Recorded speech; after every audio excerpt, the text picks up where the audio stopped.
I've noticed that on the Liberal website, I was trying to find, when we had the budget issues, we brought in the Infam website, and I realized that you addressed the internet is not accessible to everybody, but the Infam website, when we were dealing with the budget issues, when the economy went down, became just a hot hornet's nest of discussion. And there was even obviously conservatives, because there was people beating down the gun registry and everything else, but there was a diverse amount of discussion. And I tried to find it on the Liberal website, and there's nothing on the website. In fact, we've created some lame little blog that's got a little deal that goes down the middle, where it's, you know, I guess if you can't turn on your computer, it might work, but there's no, we had a trademark that was built where people's discussions, lots of discussion for several years has gone into there.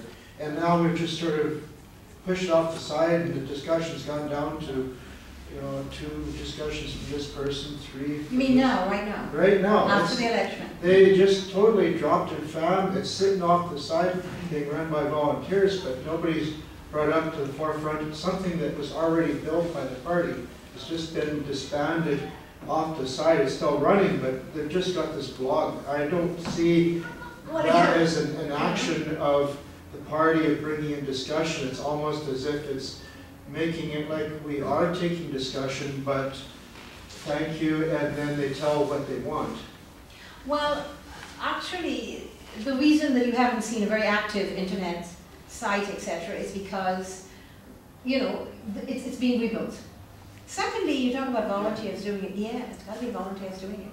We don't have the money we used to have. Our party status, you're given money per party status to hire people to work. We don't have that money anymore. So we're depending on volunteers. But that's not the point. But we're actually building it into something that is, and so that takes time. It's going to be launched pretty soon. You'll see that what we're talking about is, instead of telling people things on a blog or saying, this is what I think, thank you very much, goodbye. It's going to be, this is what I think is liberal. What do you think? Do you want to join me in this discussion? Come online and we'll talk. And it's going to be more interactive, where there's going to be responses and not just a flat statement. It's going to be, we hear from people and they're saying this and we respond now and then. That takes time, because you need to have people who will do it, and you don't have any MPs here. So you're going to have to take whatever small resources you have as riding associations, and you're going to have to keep somebody working with the party, because another thing we don't want is everybody having an opinion. And eventually everybody says, these people don't know what the hell they're about. Everybody's out there somewhere talking about something else. So if you're going to do it officially as a riding association, make sure that you, again, come together. A team of you could do that. Could make that happen. You could bring money together and make that happen. Hire a person to do that. Honestly, the FAM is there. It has been there. And the volunteers there. One fellow that's running for party president from Kingston, it was one of the administrators. And there are several other people. It is there. The only person, there's very few MPs that got involved. Carolyn from Toronto, Dr. Bennett got involved in that for a little bit. She was putting out policies. But for very much, we didn't see any MPs get involved. Nobody really understood whether MPs were even listening to that. I presume it was coming through the policy chairs. But it's there. It's running. Well, I don't think it's being utilized. That's through the policy chairs. Yeah. My website is very active, very, very active. I mean, I have all kinds of people on my Facebook, all kinds of people always tweeting. I get enormous responses from my Twitter, and I Twitter regularly on a daily basis. But what we're trying to talk about is, I do this as an MP, as a Liberal MP. What we're doing now is we're building something called linking what I do as a Liberal MP onto liberal.ca. So people can get out there in Western Canada, can find out what I'm doing on my Twitter, what I'm saying, what I'm debating, what I'm discussing, and moving on to that. And so that's going to be happening. It takes time. After the election, most people left their jobs and worked in Ottawa. Most of the staff, we had to find new staff, we had to rehire. All of that is taking time. I mean, the election was we only had May, June, July, August, 4 months. So there's a rebuilding process going on, but it's happening, and it's going to be far more interactive than it used to be in many ways. We don't have policy to put out there anymore. In the election, we had a platform. We don't have a platform. We're trying to build a platform now, and we're trying to build it in a new way. So it's not going to be so much a didactic, this is what the Liberals are going to do. It's going to be, here's the problem. Here are lots of things we've been hearing we should do. What do you think? And so we're going to be taking all of that, and you know, we have time. We're talking, we have time, we can talk with people, and then put that into a capsule when there's another election and say, here's going to be our platform. And guess what? For the first time, a party has developed a platform actually listening to people who are not liberals, listening to people who are talking to us all, and we've been listening, we're really hearing. We don't have the money to fly around the country, we're talking to you in this way, and by hearing these things, these are concerns to Canadians. I don't care what the polls tell us, this is what Canadians are telling us. So I think that gives us a base upon which to build a platform down the road.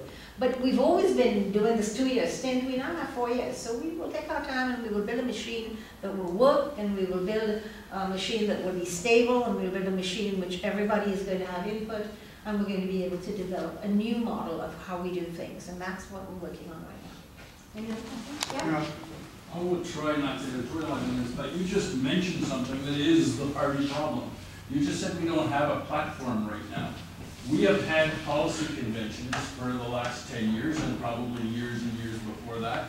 That is our platform. Instead of having some turkey, I'm editorializing, somebody in Ottawa decide that it's not right, or if he doesn't like the way it spins, or even a group of MPs getting together and saying, well, that doesn't really fit in my riding. We have a platform. If you guys want, you say you want to come out and listen and keep it. The platform is the policies that the policy conventions pass, however they may be worded and however the implementation may be developed. The job of the party headquarters in Ottawa is not to develop a platform as such. It's to take the platform that exists from the policies of the people and turn it into functional ways and explain how it can be done. And that is one of the problems, and that's why we are irrelevant. We are irrelevant because when we go into an election, we have somebody on his own or on their small little group own deciding what our platform is. Our platform is existing. And if the people who are elected and the people who are running the party are not going to listen to what the people in the party have said, the people in the party will go somewhere else. They did not run away because the Liberals had Michael Ignatieff. They ran away because the Liberals had nothing to say, and yet they had been told what to say. Okay, the word platform is a specific thing that I'm talking about. A platform is something that you then launch just before an election and say, this is what we think. No. Please let me finish. Okay. What we're talking about is liberal policies. We have those. It's just not a platform. Yet, because we are not going into an election. An election is when you print it all on paper and you set it up. That's what a platform is. We do have policies. Those policies are up for debate. Those policies were great if they were said 3 years ago. Maybe in a different world now where we don't have enough money, maybe some of the things we wanted to do 2 years ago we can't do. We need to, platform is an evolving thing, policies are evolving things. So we're continuing to talk about it. But when we have all of those things that we talk about, all the things that come out of policy conventions, all the things that have been built up over the time, all of the new things we're hearing now, hearing from a larger amount of people than just people who have a card carrying a liberal card. Once we do that, we will find that a platform, a policy line is an evolving thing. It will change because the situation in the country has changed. It will change because things are different now. All of those things have to keep moving. There is no such thing as policies that are carved in stone. Liberal values are carved in stone. A liberal way of looking at things are carved in stone, but not the exact way that it's going to be implemented. So why we don't have a platform, and I will stick to the word platform being something that you print and give out in an election and hand out at the door. We don't have that. We do have policies that were built over the years. They're still there. Nobody's thrown them away. But do we need to build on them? Do we need to look at them again? Are they still relevant? Are the things that we talked about 3 years ago still as important today for people who are trying to set priorities in a recession? Those are the things we have to be sensitive to if we're going to be a living, breathing, evolving party. And it'll come from the party here, and people in this room, but it has to also come from other people who we want to join the movement, not just the party hacks. a movement goes somewhere. It doesn't just say, come and join my No, but group. it's going to go We somewhere. have to define where we're going and then see. And we if will be people- fleshing that out as time goes on. We will be fleshing that out. From the policy convention in January, from the ones you're going to be having here locally, regionally, those will all plug in and we will be fleshing it out. Already I'm hearing people saying, I know, we always talked about this. For me, that's not an important issue anymore. Even in my riding, liberals are saying, I don't know, we've got to make choices right now in a bad economic time. I think we should put that one away and bring this one to the fore. So things are changing. Yes? One thing that Don picked up on in this question is the conversion between the party's policies into the platform. I know that a lot of the policies do end up in the platform. It's just that not that many people know the trail of the policies, where they've come from, and then are brought into the platform. So what ways can the party and the MPs and the eventual platform sort of say to the membership, oh, Brendan Dunphy in Calgary West brought out this gay marriage proposal, or XYZ from this group in British Columbia, or you know, a group of Quebec guys said, oh, this is important, and then it was fleshed out at a PTA meeting, and then it was fleshed out nationally, and then it was built up on by people, and then pointing at two pollsters saying, these pollsters said this was good and this was good, some sort of like trail, as it were, because the connection's there, it's just not that many people are seeing the connection, and not that many people are bragging about the connection.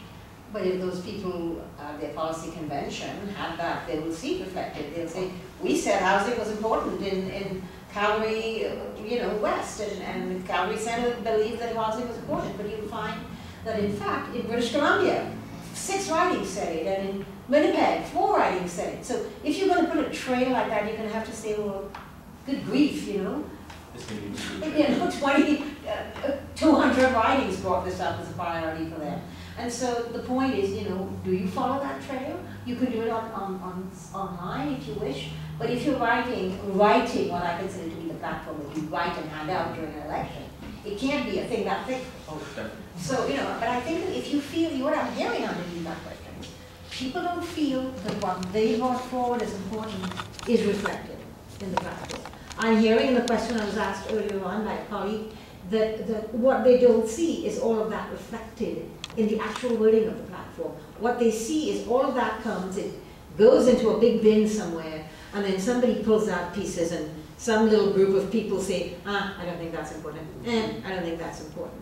And if that is what everyone's impression is, and I will tell you, yes, that does happen, then the party is doing something wrong. That's something to hear. We don't just want to focus on platform, we want to focus on renewal of the way we do things. If we're saying to people, I heard from like 150 liberal writings, good grief, this is an important thing, but because 2 writings in Metro Toronto, because the person who's looking after the platform is a guy from Metro Toronto, says, I don't care about that, and it doesn't get appear, well then that process is flawed. So as we renew, let us change that kind of process. Let us make sure that people, the grassroots, believe that what they see in our platform is reflected in what we heard from them. And if that is not happening, and I do agree with you that that has not been happening in the last few years, then maybe it's time that we have to change it. We have to make, that's a part of the renewal process. It's not just policy, it's about renewing the way we do things. We've been doing them badly, let's do them differently. And if what I'm hearing from you says to me that people are not feeling that, and I have to tell you now, in the lack of platform that we presented in this last election, I'm an MP. I've been there for 18 years. I like to think I'm in touch. I like to think I represent what Canadians feel. Nothing I said was in the platform. Nothing. I was ignored because 3 people were sitting in a room writing it. And they knew better than anybody else. And I'm back to this thing about saying that we as liberals have been focusing in a little bubble where a bunch of hierarchical, important people do something and come up with it, and then I have to come in my writing and sell something and not even talk about the things that I think are important to people in British Columbia, because nobody thought that was important. Back east, back in Ottawa, back in the little bubble, that little triangle that's called Ottawa, Montreal, and Toronto. Nobody there thought it was important. So that has to fix, that has to be fixed, that has to be changed. Let us talk about how we change that. Let's talk about how the platform that we present is representative of what we heard, and not what some little political wordsmither said was important, and that the polls only said that we can't talk about this because it's bad. There was a time when the Liberal Party took risks, when the Liberal Party talked about things that people didn't want to talk about, when we had policies about things that people didn't think were necessarily what the massive public would accept. If we continued, if we were the party that took risks, if we were the party that led while we also followed and listened, we would have no Charter of Rights and Freedoms. We would not have so many of the things that we as liberals feel proud of. You know, we would not have any of those things. We would just be going into some wishy-washy place where the polls say go this way, we went this way. And the polls say go this way, we just backed off and we went this way. And that is what we have become, a party that kind of moves. Okay? The wind is blowing that way, that's where we're going. We don't have a base core that says, no. Sometimes we will do and say something, bring about something that we believe is important for Canada to move forward, that we've been hearing from people. So that's the kind of stuff that we need to start doing. That's part of renewal. That's part of rebuilding. That's part of doing things differently. Have you got a couple of questions over here? I wanted to just bring up briefly. Can you take a list of speakers? Yeah. Thanks. Briefly, one point in your analysis of the last election. I mean, I think the last election was quite subtle. We lost because we had no policies, not announced in the campaign anyhow. There was only one about education funding. Harper won because he had no policies, apart from depatriating the Constitution. Yes. I think that's his main one. But the NDP had one golden moment which has kept quiet. And I think it's a big reason why they did so well. In Quebec. In Quebec. It happened during the French debate. I don't know how many people here watched the debate in French. The question to all of them, including Leighton, was this: is 50 plus 1 enough if you have the separation vote? And Sept, of course, said yes, and went on and on about it, and Leighton simply said yes. That was the golden moment. And people don't like talking about it, but I mean, that's the sort of thing that the Liberal Party has to decide. What are the platforms and the policies, so that when the next election comes, the next leader has to say, we're for, you know, what the Liberal position, you have to take a position on these things, is what I'm saying. Well, I mean, I agree with you, because I do think that the question, the very first question was asked, pertained to that a little bit. You know, I don't know what our platform was. Sorry? I don't know what our platform was, except for family pack. Oh, we do have, I mean... We had a family pack and we had an education platform. We had some wonderful things laid out. We had wonderful things that we were wanting to put in the platform that did not go on in the platform. Yeah. You know, and that reflected the regional needs of this country within a common theme behind it. You know, and none of those things really came out. And so we're back to the thing about a little group of people sitting in a room and going, keep these. Pollsters tell us this is important. And either we have policy conventions that mean something, either we listen to the policies that come up, bubble up, that they mean something to us, we write our own notes. You got somebody up? Actually, next is Brian, and then can I get you? This woman's had her hand up forever. About four questions ago. Okay, and your name? Lois Ferris. Okay, so if I can just, first I'll just take everybody's names and then we'll go from there. So it's Lois and then... Kathy, give your name. Sorry? Katri, K-A-T-R-I. Well, we'll move me down the list. Move you down the list, okay, Brian. And Deb? And Joan for that? Michael, and then Brian, you will be after Michael, okay? Okay. So Lois? Well, I think when I come to these meetings, I hear about doing more, and I'd rather hear about doing different. And I'm looking for something that is leadership and something that has to do with democracy. So I'm looking more for purpose than policy and platform. And I'm wondering if we can't find someone, I wish I had the big ideas, but I listened to Romeo Dallaire last week, And he's doing something to mobilize 300,000 youth behind an issue like child soldiers. Now, I don't think that's the issue, but could we have some issue that captures people's attention, and if it involves increasing the vote, then it's going to help democracy work. I'm really concerned that politics is so boring, not many people get involved in terms of the young people. And I think there's a lot to be learned from the Nenshi campaign that we had here in Calgary. And one of the things that worked very effectively was Civic Camp that organized a whole bunch of grassroots stuff. And the other thing was, it was exciting and interesting. And I don't know about it, but whether they're doing it this year, but remember Rick Mercer's Who Wants to Be the Next Prime Minister? I thought that was interesting. And all the young people submitted that wanted to be Prime Minister, put forward something, and that program was watched all across Canada, and you heard what young people would like to address if they were Prime Minister. So can we hire somebody or find somebody that comes up with an idea that makes everybody suddenly very interested? Okay. The magic bullet. That's an idea, but yes? I've said this before. Okay, my thought is here we are, Liberals, sort of in the super minority in Alberta. First of all, we've got to have some policies which will capture the heart of Alberta, something that Albertans will say, yes, we like that.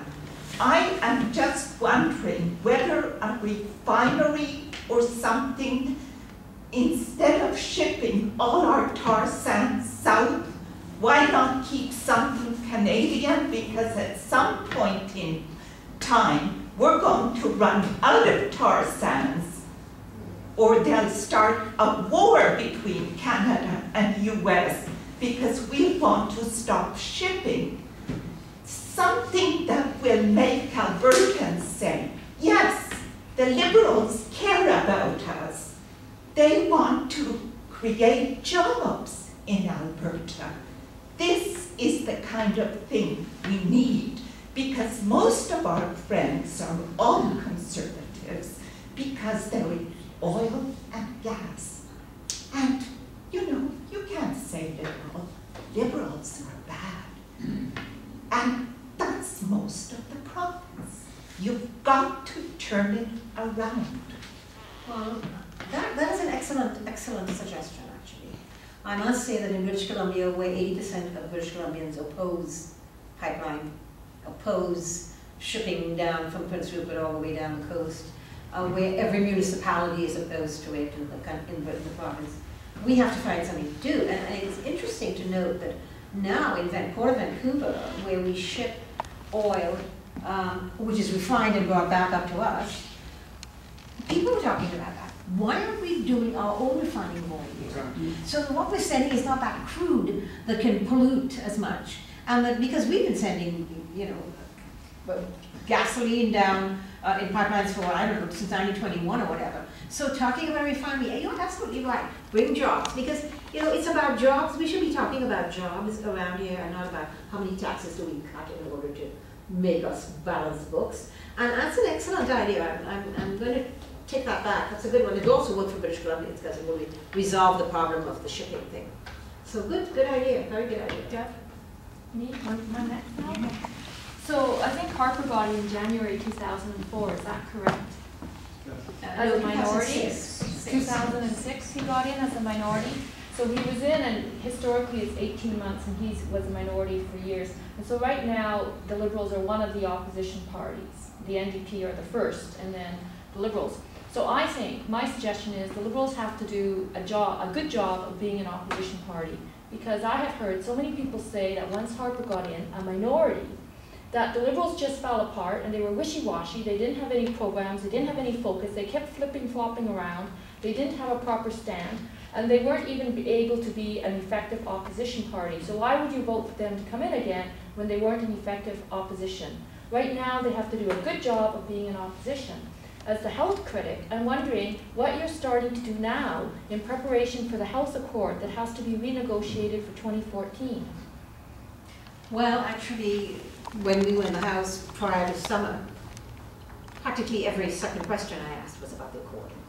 The Accord was signed, as you well know, in 2004 during Paul Martin and First Ministers. There was a First Ministers Conference in 2003 with Chrétien and First Ministers.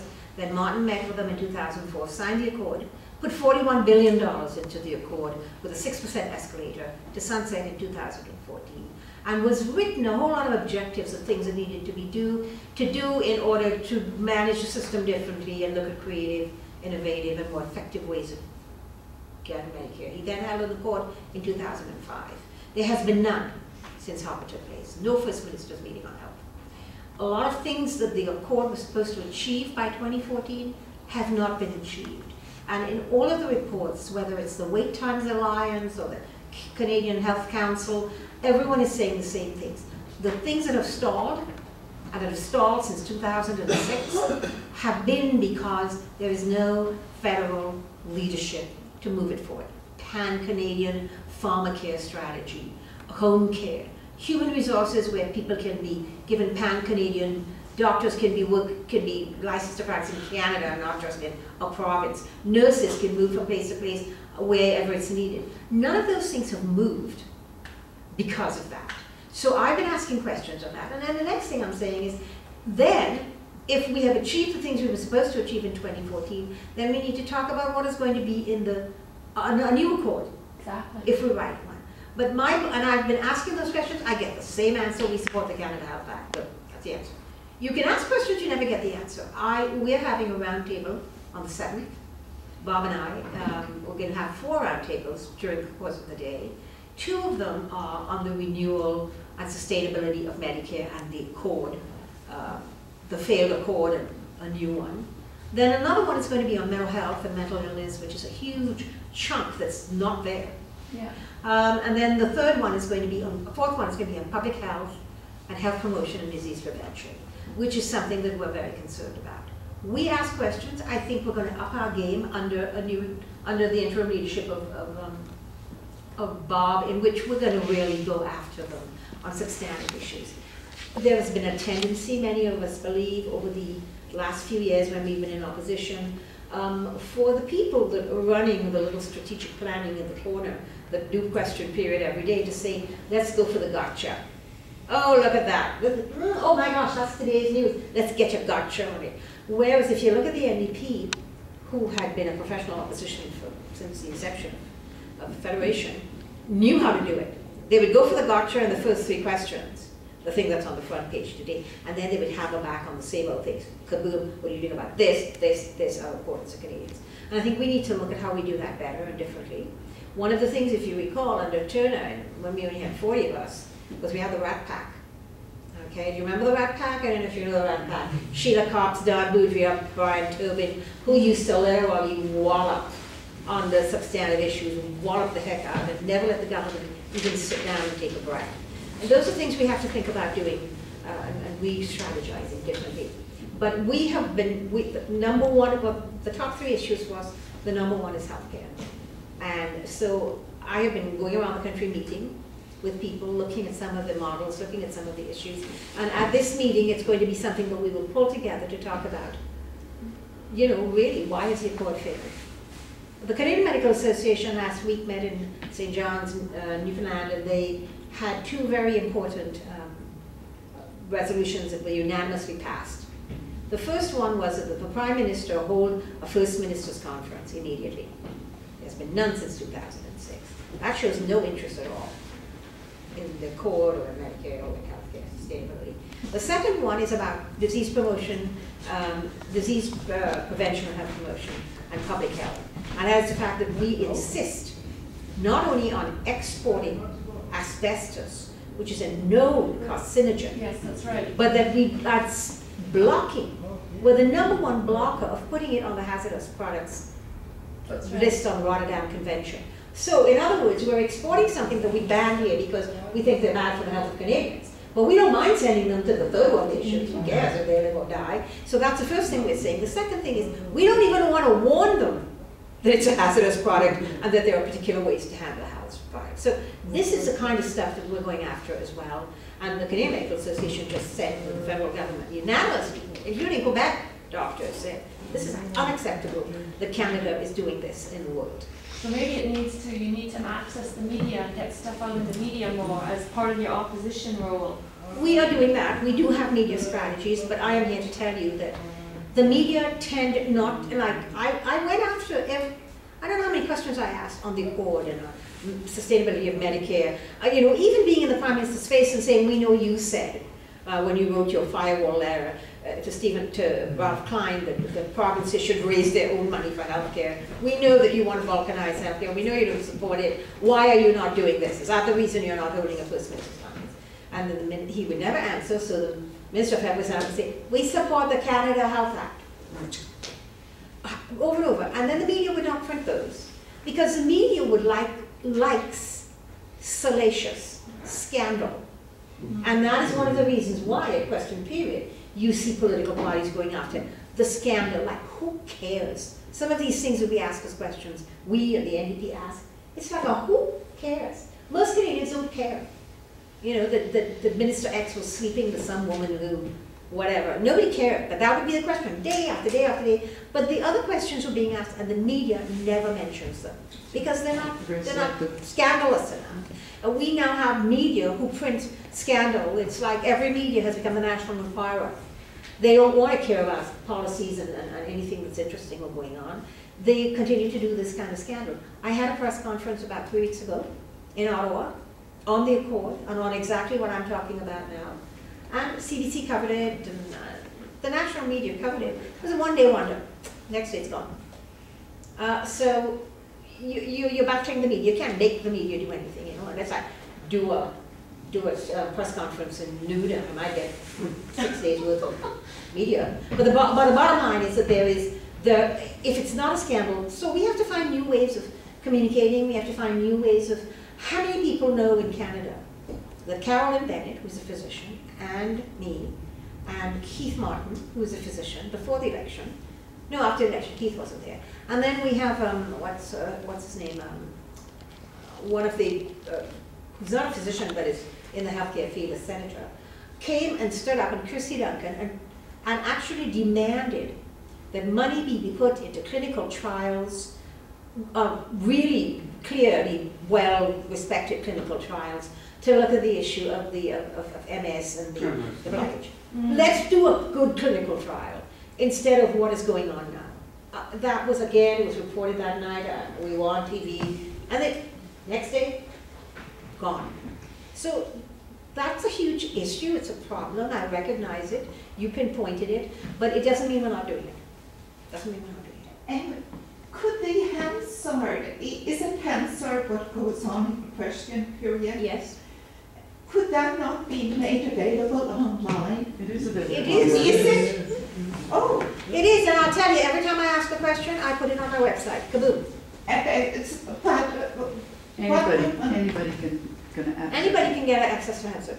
So I'll just Google it, or what's the? Google Yeah. it. Oh, that's Just Google Hansard great. Canada, yeah. So, Yeah. Michael? I hope you don't mind if I stand on. No. I hear that you're coming around to ask us for different ideas. I'm an idealist, and I've been labeled as such, and I think that now, and especially I've discovered that Mahatma Gandhi actually coined a term, practical idealist. And I see myself as a practical idealist, and I believe that now there is a time where we can start to use some of these ideas. I come from a survival background. I was a survival instructor, and as much as a Buddhist or a Taoist would say life is like a tree or life is like a river, I see life as survival, and I analogize everything towards that kind of ideal. I see that mankind and your party and everything we are at a crux of survival. And if we look at that, and if we take that in as our direction is the survival, then a lot more people will come along in that. And the way to answer any questions is to look at what is the inevitable and the future, what is actually going to happen. And by taking that into account, you can actually see what are the answers that we actually need. So in politics, we can see that there's going to have to be more democracy. We're watching democracy swell up from underneath. There is a meme around the world of democracy coming about. And democracy, right now, we have democracy one day every 4 years, or in Canada, we have it on election day. And in between, there is less than 2% of the population of 2% of Canadians who are active in politics between elections. And right as we sit here, this is 2% of 2%. This is a very few people that come and actually want to be part of making something work. What we need is a participatory democracy.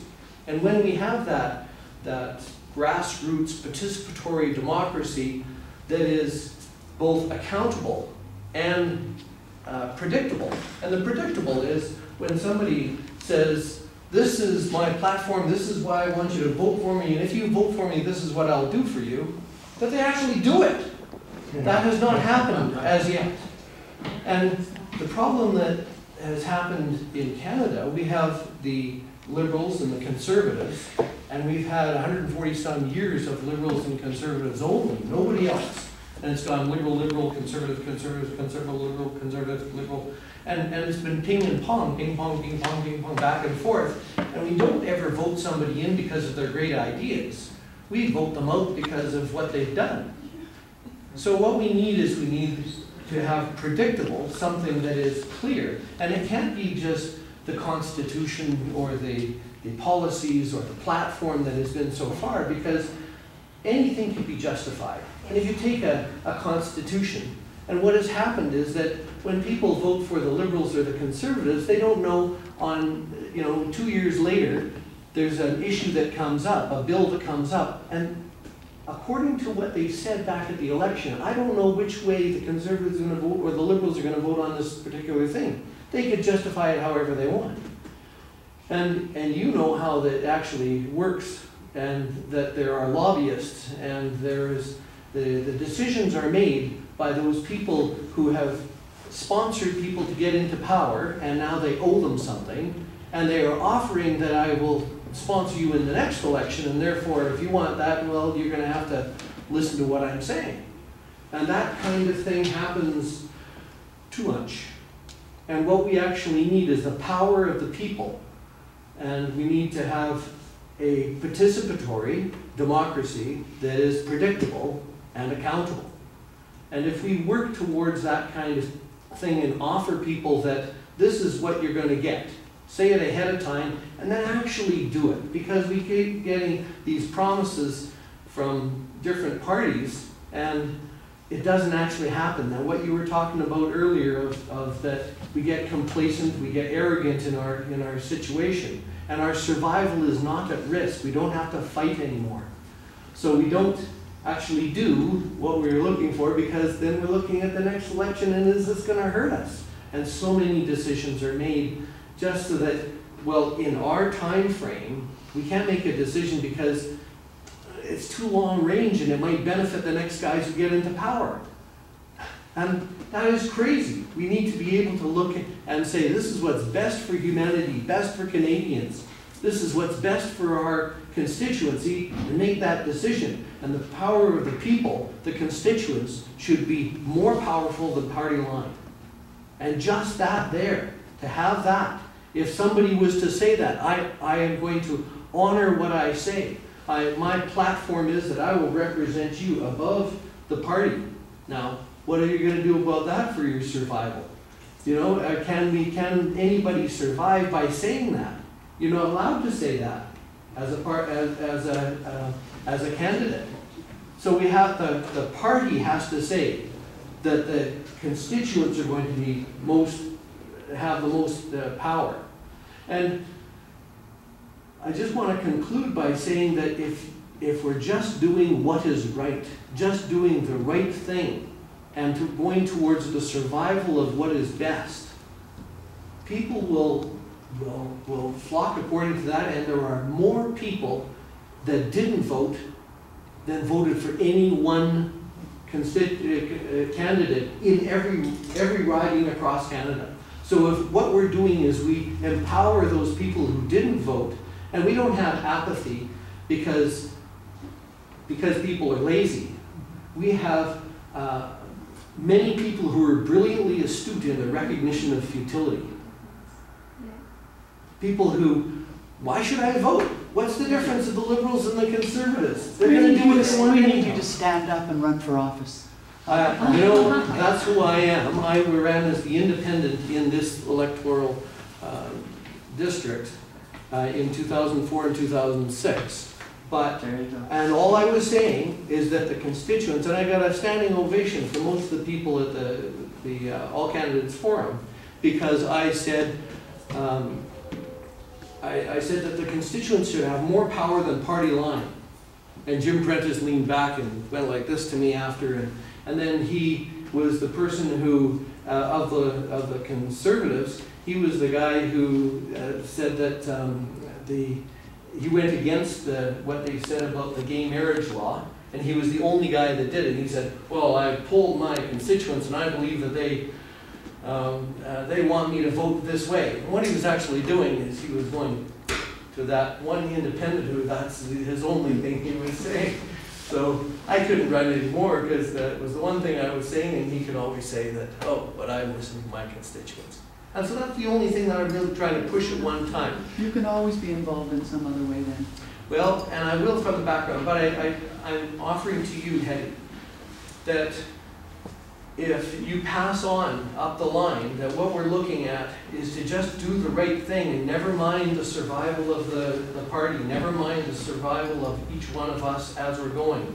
For us to just do the right thing, and those bases of a participatory democracy that is predictable and accountable. That's what I'm offering to you, and I'm asking if you could pass that on. I'll pass it on, but I will tell you that it's practical. There's some real problems here with that. I don't buy the line that people say I don't vote because it doesn't matter who I vote for. I think that's a cop-out. I think there are a lot of people who have become very, very focused on their own survival. And so what they do is, and especially at bad times like this economically, people are going, oh my God, how am I going to spend, how's my kid going to do that next semester at university? I don't have money. My spouse just lost a job. I don't have any money to do that. How am I going to get this? How am I going to do that? And they're really more and more focused into that particular own survival. And so, and they feel that things are okay. We talk to Canadians and say, it's okay. Life is okay. You know, we don't have police running in the street with machine guns. We don't have, people shooting each other every other day. We don't have Don, can I this, get to we the don't have that. bottom of that list then? So, Thanks. you know, you hear people saying that to you, so they don't pay attention until things get so bad that all of a sudden it affects them all. Okay, so that's the first thing that I have found, having listened to a lot of people and done a lot of these things, that that's what they tell you. The second thing about only listening to your constituent, that is not a pragmatic and a practical thing to do. Not because you're towing the party line. I am not a person who has been known to toe the party line blindly. But let's look at some of the things that your constituents will ask you to do. Many constituents, again, are looking at what is best for my community. And it may very well be, now I'll tell you right now, however you feel, because when you say do what is right, doing what is right depends on who you are. There are some people who think that their thing is right. That's the right way to go. That's the best thing for humanity. There are others who go like, no, I disagree with you. This is the best thing. The CEO of Goldman Sachs said he was doing God's work. Yes, exactly. So you have a lot of people, what is right becomes that question. If you wanted to be existential about the broader thing, what is right? But if I listen to my constituents every time, I'm an MP. I am not an MLA. And I'm not a municipal politician. My constituents sometimes ask me to do something that I know, having traveled around the country, will harm Albertans, or might not be in the best interest of people in New Brunswick, or might really hurt the fisheries industry in Nova Scotia. I within my party weigh up how we do something that might take into consideration hearing what they're saying in my constituency, but how does it benefit the whole fisheries industry? How does it not take away from one group to help another group? How does it not, beggar another part of Canada to make another part of Canada rich? That is the problem about being a federal politician. You gotta sometimes think about that. If you disagree and if you feel that, you're hearing a lot of things like from your community and from the bigger community as a whole in British Columbia, what you do is you go and you fight for it, you put it, you ram it through, you bring it about. I was responsible, personally, for bringing about the issue of the GLBT rights when I ran in 1992. Mr. Christian asked me to run. He asked me to run 3 times, and I said, no, not interested. I said, bunch of you guys, you politicians, beats, I don't want to be a politician. I also then said to him, he said, well, you're always, you're public service as a doctor. And I said, yeah, I know, I'm happy to do public service as a doctor. I don't want to do public service as a politician. And finally, he said to me, you're always knocking on the door with ideas, you're an activist within medicine and within all of those areas. How would you have to come inside and change it? And I took that to heart and I said, I will run on one condition.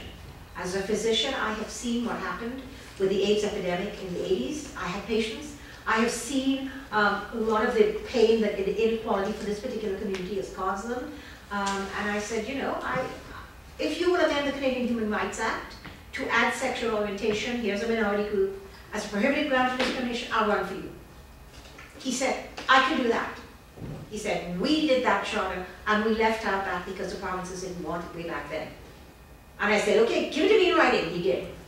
And then I set about, and within, I changed it. At the same time, I can tell you there were ridings across this country who were telling their MPs, you can't do that. Those people, you fight. You have a commitment to fight for the things that you think are right. At the end of the day, you have to look at it within the broader perspective. You have to do everything you have to do to make it happen within your party, within your caucus, within legislation, and then at the same time you have to always weigh it up against the best interest of Canada as a whole and Canadians across the country. It's not an easy thing to do. Just to slightly refine what I was saying is that it's just when I have asked at a forum, okay, I've been involved in trying to be as best I could. And when I ask at a forum of somebody while they're making their platform, and I say, if 90% of the constituents wanted you to vote one way and your party wanted you to vote the other way, which way would you vote? And we get things like the GST and we get things like, the decisions that are made from on high and that are not always best for Canada in the long run. And the people they do not feel that they have the power. And that's what I was trying to get across, is that we need to empower the voters. And those voters who did not vote, it's truly because they see futility. And if they saw that they had some kind of power, that they actually knew that when they made a vote, that their vote actually counted, whether it was right or wrong. It actually, or not right or wrong, whether the person got in or not. We're getting into that little argument, I'd say. It's not a black and white issue. It's not a what is right. Just the people, that's what I'm just generally saying. People need power. But I'm trying to tell you that the 32 million people in Canada, and those who vote, who can't vote, who have a vote, they're diverse. Many of them bring to the table different and competing interests. At the end of the day, as a politician, you have to say, and I always did when I went into politics, and I have followed it to the letter since, that I will look at what is in the best interest of Canadians. I will try to bring what my constituents want forward, but if it's going to harm others, I won't not support it. And I will take the risk that if I get out, I'm not elected by the next time, at least I know that I have a line in the sand. I will be pragmatic here, but beyond that line I will not cross because my principles. I'm sorry, Michael. Would you like to answer? I'll give you an Go answer. ahead. Brian? Yes, Brian, it's you, and then Michelle will be last question. Conservatives are here. NDP are here. People join those parties because of the ideologies. We as liberals, fairness, balance, responsibility. It's hard. I'm the policy VP for my riding association. Okay? When people come to me and they say, we got to do something about this, my first question is, how? How can we do this for all Canadians? Okay? This isn't about Alberta, that's, as you said, the MLA. How? Most people we're great at identifying problems. Most people don't know how to fix them. And that's where the hierarchy comes into effect. This is the policy, we should do something about this. The how question is the biggest thing. And you're right.